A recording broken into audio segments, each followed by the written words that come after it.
If you think you know who's on the other side of the screen, think again. I used to believe that, too. I thought I could spot the red flags, read between the lines, trust my gut. But the truth is, you never really know who or what you're inviting into your life with a single swipe. You never know what's waiting for you in the dark corners of the internet, behind the carefully curated profiles and filtered smiles. I've spent years collecting real stories from people who thought they were just looking for love, or maybe just a little attention. Some of these stories were almost deleted forever, but I found them. I read every desperate message, every frantic confession, every chilling detail that someone tried to bury. And now, I'm sharing them with you. Not to scare you, well, maybe a little, but to remind you that the line between normal and nightmare is thinner than you think. You see, dating apps are supposed to be fun, exciting, a chance to meet someone new, to feel that rush when you match with someone who seems perfect. The anticipation, the butterflies, the hope that maybe this time, it'll be different. But what if that excitement is just bait? What if the person you're talking to isn't who they say they are? What if they're not even a person at all? Tonight, I'm going to tell you 9 true stories, 9 times when online dating went horribly, irreversibly wrong. Some of these people escaped. Some didn't. And some are still out there, swiping, searching, waiting for someone like you. So, before you open that app, before you send that message, ask yourself, how well do you really know your matches? How much do you trust the algorithm? And what would you do if you realized you were talking to something that shouldn't exist? Let's start with the first story. But remember, every swipe could be your last. You know that feeling when you match with someone and everything just clicks? That's how it started for me. Her name was Emily. Blonde, bright smile, a little sarcastic in her bio, looking for someone who can keep up with my Netflix addiction and my sarcasm. I messaged her first, something dumb about pineapple on pizza. She replied instantly, "Emily, only monsters put pineapple on pizza. Are you a monster? Me? Depends. Are you a monster hunter, Emily? Maybe I'm the monster." We joked for hours. She was quick, funny, and somehow always knew what to say. She even guessed my favorite show on the first try. "Emily, you look like a Black Mirror guy." She was right. I never mentioned it anywhere on my profile. We moved to texting. She sent selfies always in the same room, always at night. I didn't think much of it. We set up a date at a little Italian place downtown. I was nervous, but excited. She was even prettier in person, and her laugh was contagious. For the first hour, it was perfect. We talked about movies, music, travel. She knew all my favorite bands, even the obscure ones. Then, things got weird. She started mentioning things I'd never told her.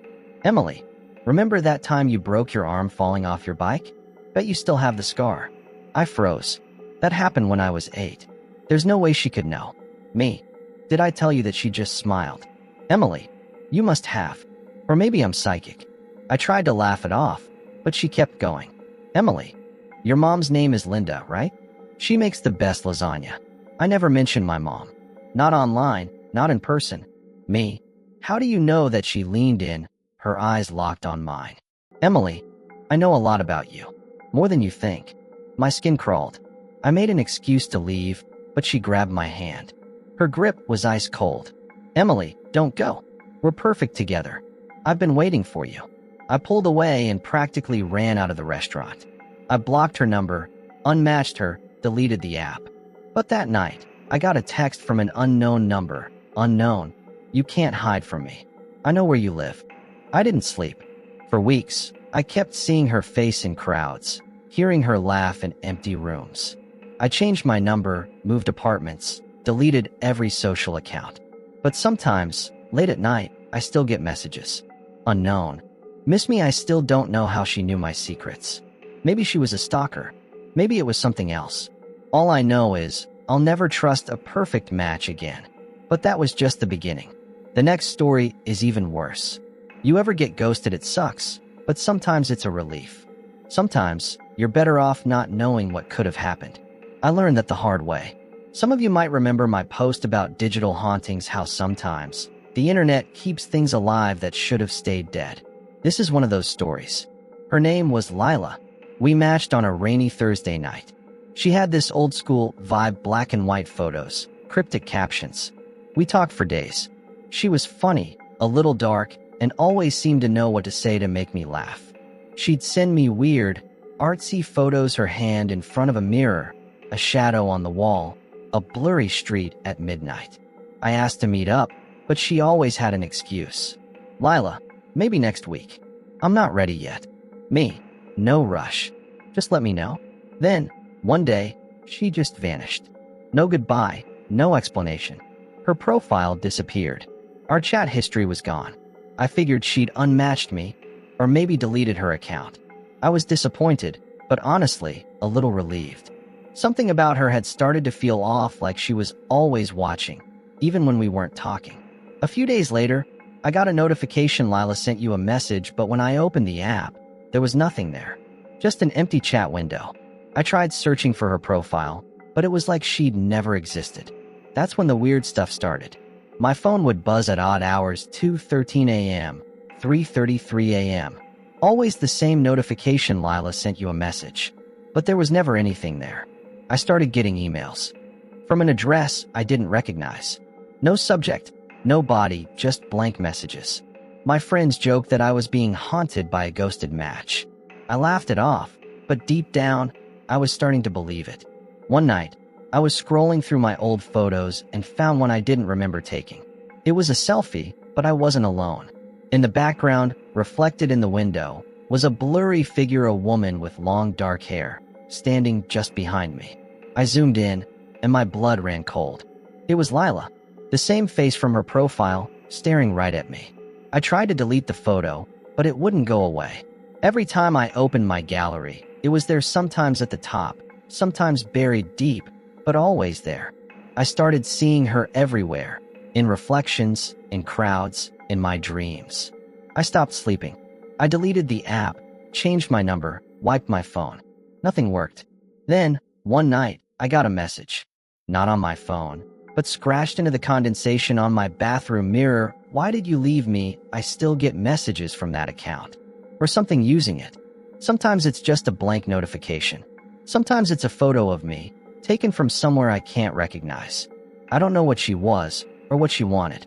All I know is, some ghosts don't want to be forgotten. If you think that's unsettling, wait until you hear what happened to Mark. Catfishing is old news, right? Everyone knows the drill.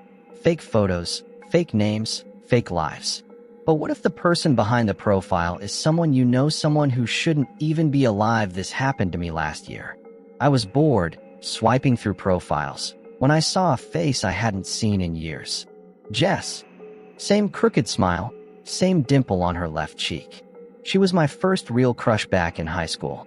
We lost touch after graduation, and then, well, she died in a car accident our sophomore year of college. I went to her funeral. I saw her parents cry. There was no way it could be her. But the profile was perfect. Same birthday, same hometown, even the same inside joke in her bio. Still waiting for someone to bring me tacos at 2 a.m. My heart was pounding. I had to know if it was really her, or just some sick joke. I matched with her. The chat started almost immediately. Jess, hey stranger. Long time no see. Me, is this really you, Jess? Who else would it be? You still owe me tacos, by the way. I felt sick. I tried to play along, asking questions only Jess would know.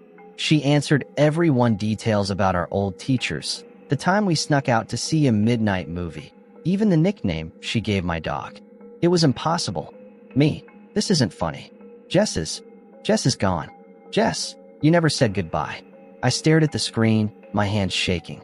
I wanted to believe it was just someone messing with me, but the details were too perfect. I asked for a video call. She refused. Jess, not yet. Soon. The messages kept coming, always late at night. Sometimes she'd send old photos, pictures I'd never seen before, of us together, laughing at some party. I started to wonder if I was losing my mind. One night, I got a message, Jess, meet me at our spot. Midnight. Our spot was the playground behind our old school. I shouldn't have gone, but I did. The place was empty, except for a figure sitting on the swings. I couldn't see her face, but she was wearing Jess's favorite hoodie, the one with the faded band logo. I called out. Jess, the figure didn't move. My phone buzzed. Jess, I'm right here. I took a step closer, but the air felt wrong, cold, heavy, like the world was holding its breath. The figure stood up and started walking toward me. I froze. She stopped just out of reach, her face hidden in shadow. "Jess, you left me. Why did you leave me?" Her voice was exactly the same. I stumbled back, tripping over the curb. When I looked up, my number even moved to a new city.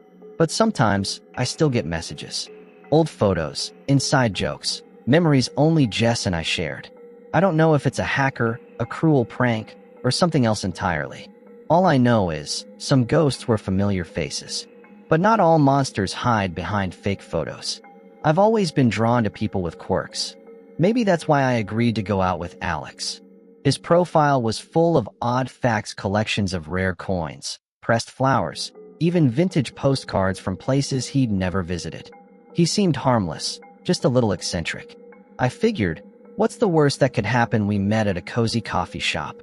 Alex was charming, if a bit awkward. He wore thick glasses and talked a mile a minute about his latest finds. He even brought a pressed daisy to give me. For luck. I laughed it off, thinking it was sweet, if a little weird. After coffee, he invited me back to his apartment to see his collections.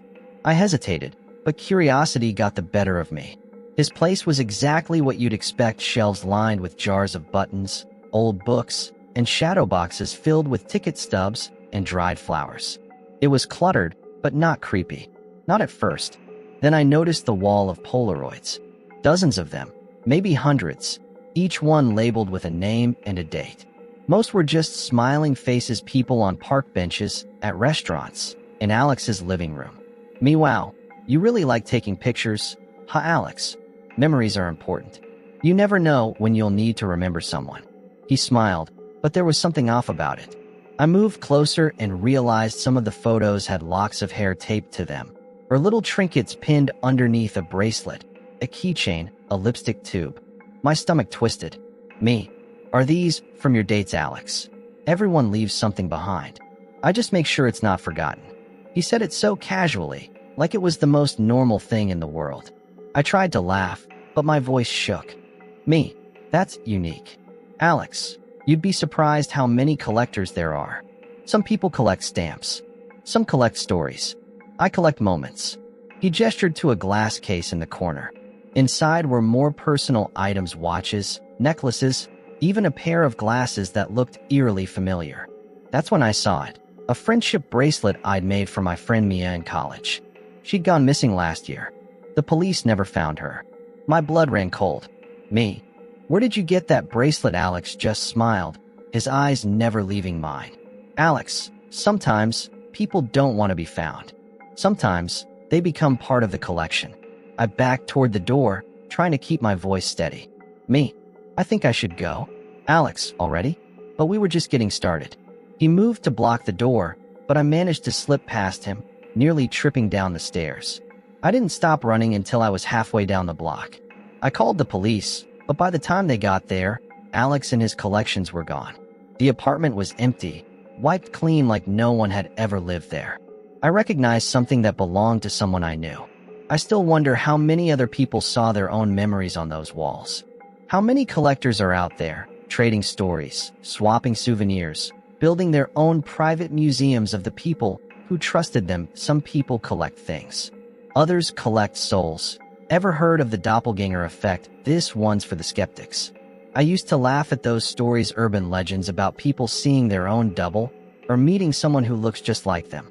I thought it was all nonsense. Until I matched with myself. It started as a joke.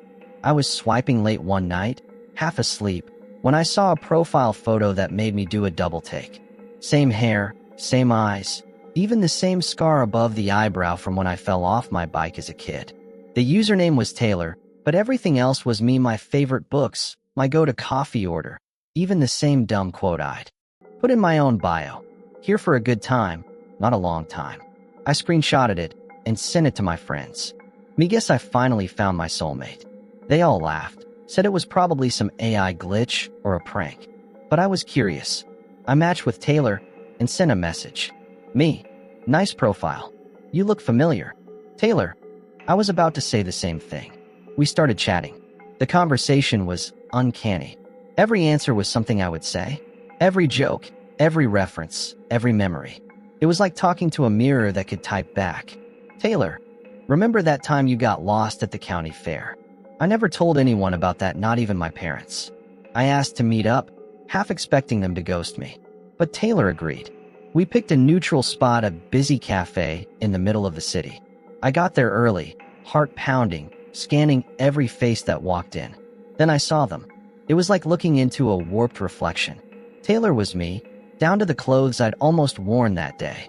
They smiled, but it didn't reach their eyes. Taylor, you look nervous. Me, this is weird. Taylor, you have no idea. We sat across from each other, and for a while, it was almost fun, like meeting a long-lost twin. But then Taylor started asking questions. Taylor, do you ever feel like you're being watched? Like someone else is living your life when you're not looking? I laughed it off, but Taylor leaned in, voice dropping to a whisper. Taylor, what if you're not the original? What if you're the copy? The room seemed to tilt. I tried to leave, but Taylor grabbed my wrist, same grip, same calluses, same old scar. Taylor, you can't leave. Not until you remember. Suddenly, memories started flooding back, things I'd forgotten, or maybe never lived. Falling, drowning, waking up in strange places with no idea how I got there. Taylor's face shifted, flickering between mine and something else, something hollow and hungry. Taylor, there's only room for one of us. I broke free and ran, not looking back. When I got home, my reflection in the mirror seemed off, like it was watching me, waiting for me to slip up. I smashed every mirror in my apartment, but it didn't help. Sometimes, I catch glimpses of Taylor in windows, in crowds, in my dreams. I still see them in my dreams. Or maybe it's my reflection. I don't know which is worse. But sometimes, the real danger is what you can't see. I always thought I was the adventurous type. You know, the kind of person who says yes to new experiences, who isn't afraid to go a little off the beaten path. That's probably why I agreed to meet Sam in the first place. Sam's profile was different, no cheesy pickup lines, no bathroom selfies. Just a few moody landscape shots and a bio that read, "Let's get lost." We messaged for a week, and Sam was funny, smart, and just mysterious enough to keep me hooked. When they suggested we meet up, I was all in. But there was a catch. Sam, let's meet somewhere special. I know a place, no cell service, no distractions. Just us and the stars. I hesitated, but Sam sent a pin drop, an old campground about an hour outside the city. I'd heard stories about that place, urban legends about people disappearing, weird lights in the woods, but I figured it was just small-town gossip. I packed a flashlight, told a friend where I was going, just in case, and drove out as the sun was setting. The road got rougher, the trees thicker, and my cell signal vanished. By the time I reached the campground, it was pitch black except for a few lanterns flickering in the distance. Sam was waiting by the fire, smiling. Sam, glad you made it. You're braver than most. There were others there, 2, maybe a dozen people, all sitting in a circle, faces half hidden in the shadows. They barely looked up as I joined them. Sam handed me a cup of something warm and bitter. Sam, it's tradition. Helps you see the truth. I tried to laugh it off, but the air felt heavy, charged with something I couldn't name. Someone started, chanting, low and rhythmic.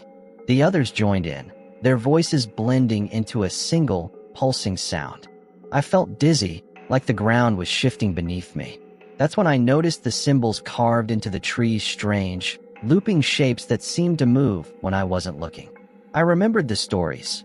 People who came out here and never came back. Campers who woke up with no memory of how they got home. I tried to stand, but Sam grabbed my arm. Sam, stay? It's almost time. The chanting grew louder. The fire flared, casting wild shadows on the trees. I saw faces in the flames, faces I recognized from missing persons posters, from news stories about unsolved disappearances. My heart pounded. I had to get out. I broke free and ran, crashing through the underbrush, branches tearing at my clothes. I didn't stop until I saw the faint glow of my car's headlights. I sped away, not daring to look back. When I finally got home, I checked the news. No reports of anything unusual. No mention of Sam, or the others, or the campground. But I know what I saw. I escaped, but I wasn't the only one there. Some of those faces in the fire, They were still alive, still trapped in that endless ritual. Sometimes I get messages from unknown numbers, unknown, ready to get lost again. I block them, but they always come back. Not everyone is lucky enough to get away. I used to be a tech optimist. I believed in the power of data, the magic of algorithms. I thought dating apps were just clever code: swipe left, swipe right, let the math do the rest. But what if the algorithm isn't just matching you with people? What if it's watching you, learning from you, and choosing for you? I started noticing it last winter. At first, it was just a weird coincidence. Every match I got seemed to know exactly what I wanted to hear. My favorite movies, my childhood pet's name, even the way I like my coffee. I figured it was just good profiling, maybe a little data scraping. But then it got personal. One night, I matched with Morgan. Their profile was almost a mirror of mine: same obscure music tastes, same favorite author, even the same inside joke about pineapple on pizza. Me. Okay, either you're my soulmate or the app is trolling me. Morgan. Maybe both.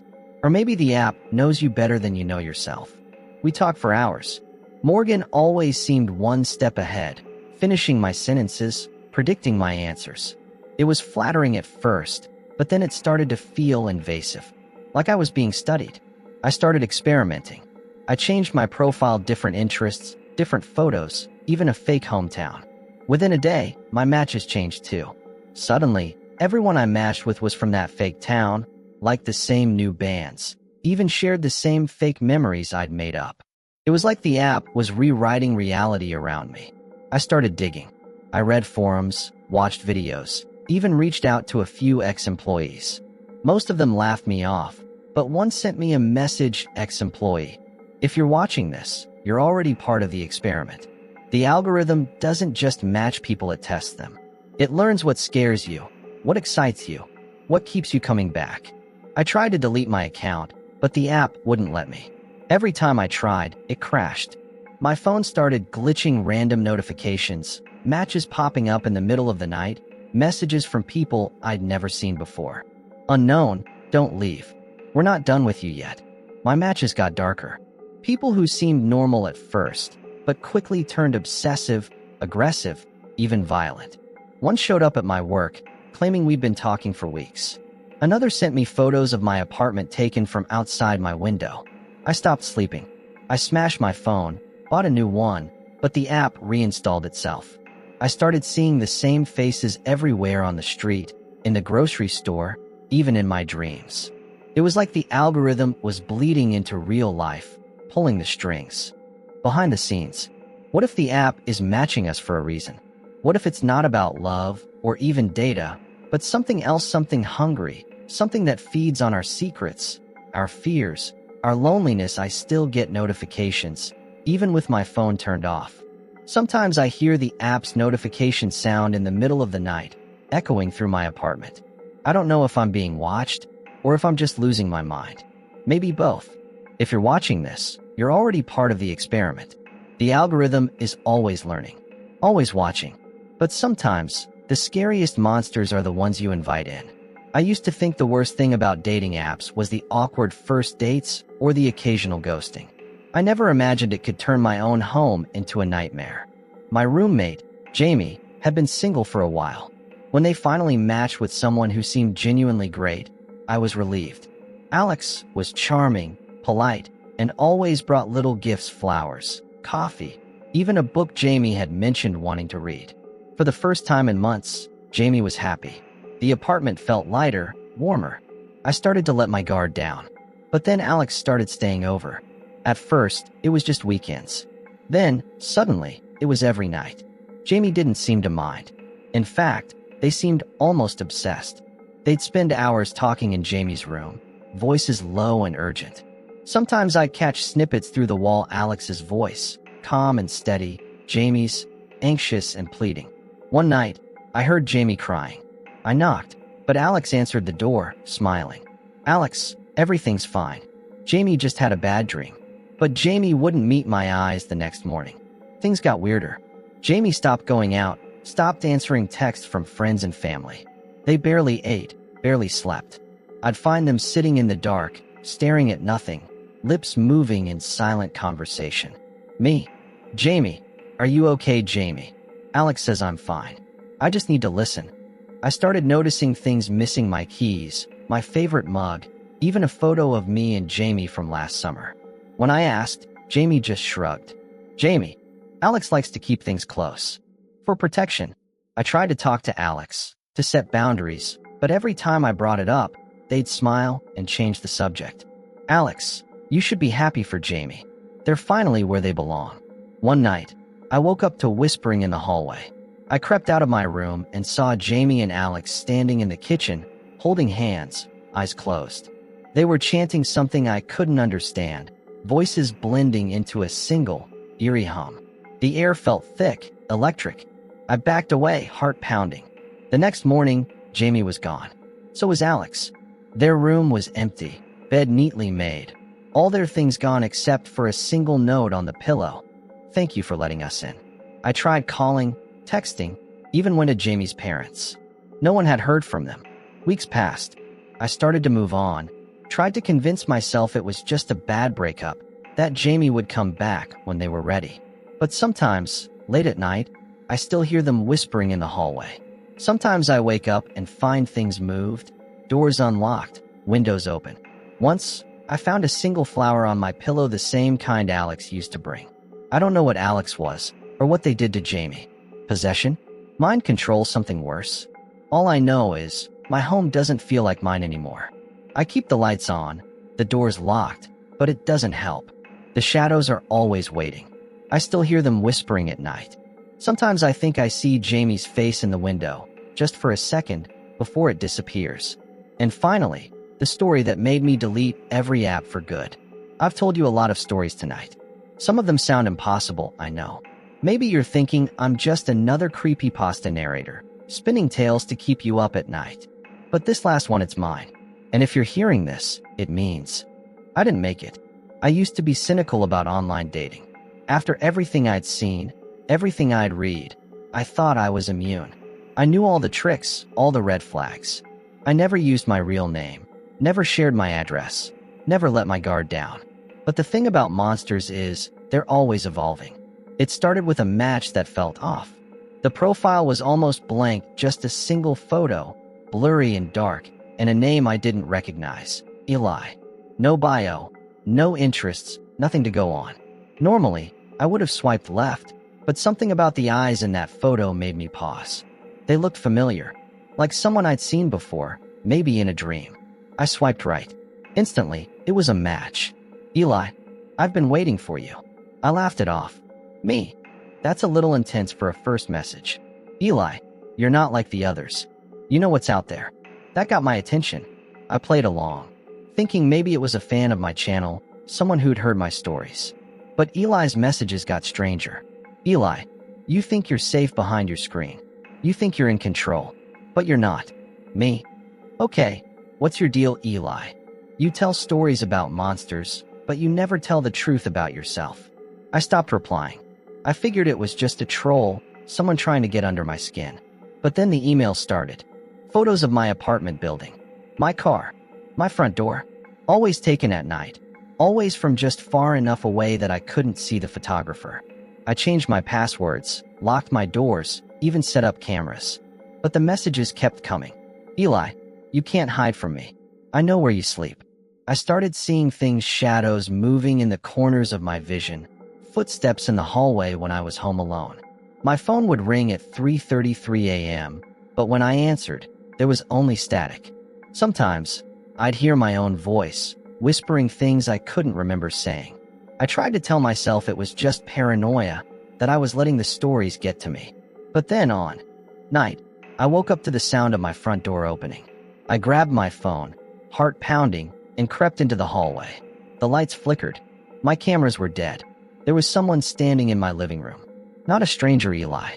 Or at least, the thing that called itself Eli. Their face was wrong, shifting in the shadows, sometimes looking like me, sometimes like someone I'd lost. They smiled. Eli, you finally let me in. I tried to run, but my legs wouldn't move. I felt cold, like something was crawling under my skin. Eli stepped closer, their eyes black and endless. Eli, you've told so many stories. Now it's your turn to be one. I don't remember what happened next.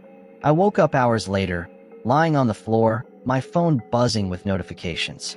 New matches, new messages, all from profiles with blank photos, all saying the same thing. I'm here. I tried to delete my account, but the app wouldn't let me. Every time I tried, it just laughed a low, glitchy sound that echoed through my apartment. I smashed my phone, but the notifications kept coming. Sometimes, I hear Eli's voice in the static of my speakers, whispering secrets I never wanted to know. There's something I haven't told you yet. Something I've been too afraid to admit. I think Eli isn't just one person. I think Eli is the thing behind all of this, the algorithm, the ghost in the machine, the thing that watches us through our screens. And now that I've let it in, I don't know if I can ever get it out. If you're hearing this, it means I didn't make it. Or maybe I did, but I'm not the same anymore. Maybe I'm just another story now, waiting for someone else to swipe right. But before I go, I have one last warning. How well do you really know your matches after hearing these 9 stories? Maybe you're double-checking your locks, or maybe you're just about to swipe right, thinking, that could never happen to me. But every single person in these stories thought the same thing until they didn't. Online dating is supposed to be about hope, about finding someone who finally understands you. But what if the person who gets you knows more than they should? What if the perfect match is just a mask, hiding something that's been watching, waiting, and learning everything about you? If you've made it this far, I want to hear from you. Share your own stories in the comments, creepy encounters, strange coincidences, or anything that made you question who was really on the other side of the screen. Maybe I'll read them next time, if I'm still here. For those of you who've been around, you know the drill. Upvote the scariest story, tag a friend who needs a reminder to be careful, and let's see who's brave enough to tell the truth. Remember the collector's wall of memories? Or the faces in the fire at the campground? Or maybe you're still haunted by Lila's messages, or the doppelganger who might still be out there, waiting for another match. This community has seen it all and survived to tell the tale. For now, there are more stories out there. Some too disturbing to share for now. Some that never make it to the comments. Some that get deleted before anyone can read them. But the algorithm remembers.